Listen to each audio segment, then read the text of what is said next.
When you're reading through the Bible, there are a handful of verses that just stop you in your tracks. They're so shocking, so morally troubling, that they can make you question everything. Today, we're diving headfirst into one of the toughest of them all, a divine command that, let's be honest, looks a whole lot like a call for genocide. And there it is, 1 Samuel chapter 15, verse 3. The prophet Samuel gives this message to King Saul, and the words are, just chillin'. It's a command, and it's attributed directly to God to utterly destroy an entire people, sparing no one, not even infants. It's brutal, it's shocking, and it forces us to ask a really profound and uncomfortable question. And let's not beat around the bush. This is the charge on the table, right? How in the world do you reconcile the idea of a good, loving God with a command that seems to be, for all intents and purposes, divinely sanctioned genocide? It's a question that absolutely demands an honest look.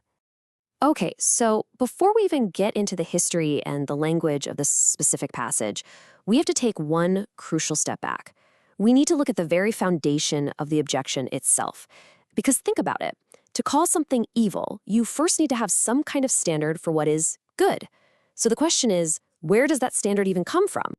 Really think about that for a second. When we say that genocide is evil, we're not just saying, I personally don't care for it.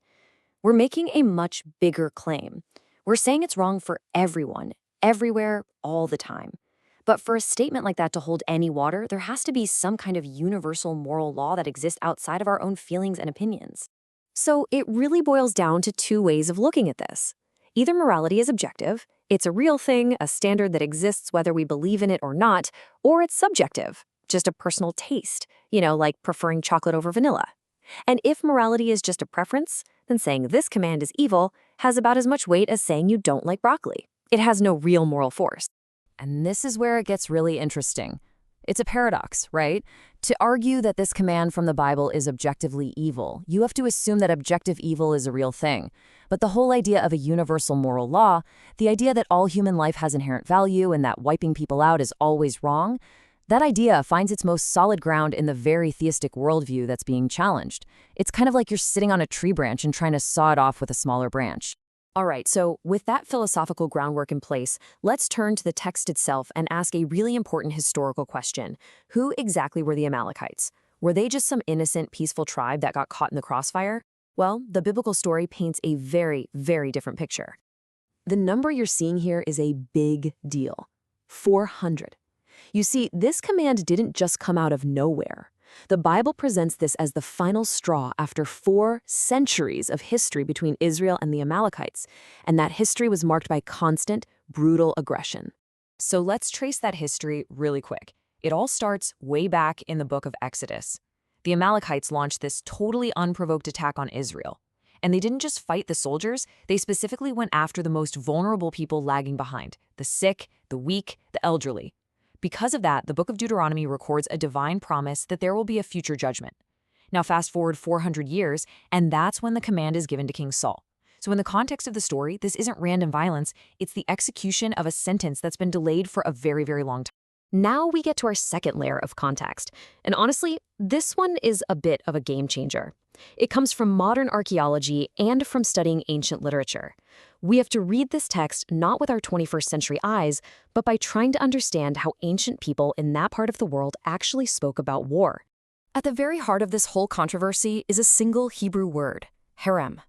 Now, our English Bibles usually translate this as utterly destroy. But here's the thing. When archaeologists and scholars look at how this word and other similar terms were used in military reports from that era, they find it was a standard, almost cliché way of describing a total, decisive military win. And this is so important. This wasn't just an Israelite thing. Not at all. Archaeologists have dug up victory monuments from other ancient empires, like the famous Mesha stele from the Moabites. And guess what?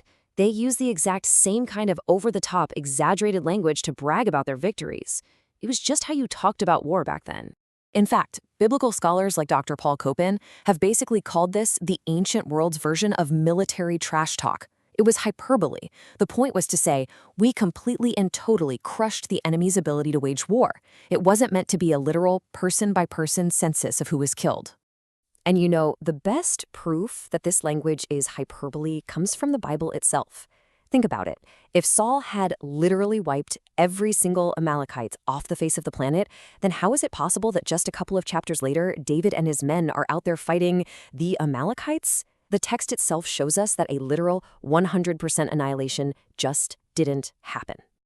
Okay, for our last piece of the puzzle, let's explore the theological framework that the Bible itself operates in.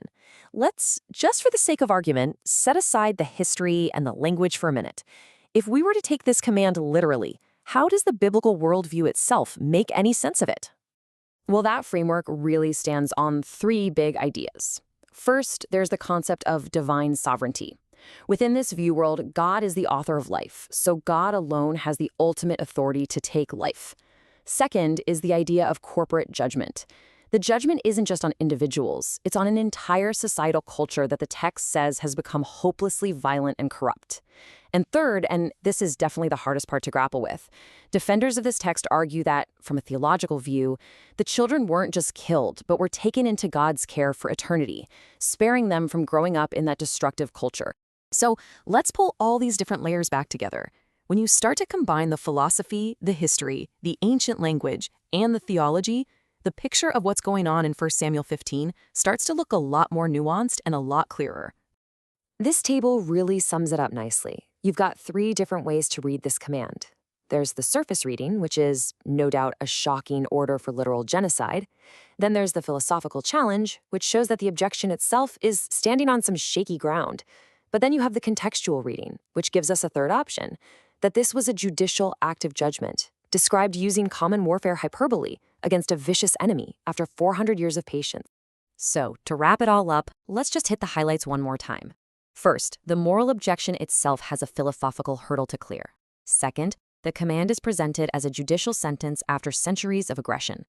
Third, that key phrase, utterly destroy, is best understood as standard ancient military hyperbole.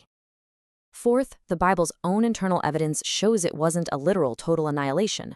And finally, even if you did take it literally, the passage operates inside a consistent theological framework. And all of this brings us to one final, really big question.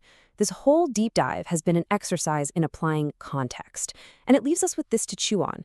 When we look back at the ancient world, how much does context really matter? Does understanding the history, the language, and the worldview of a time so different from our own change the way we make moral judgments about it today? That's a question worth thinking about.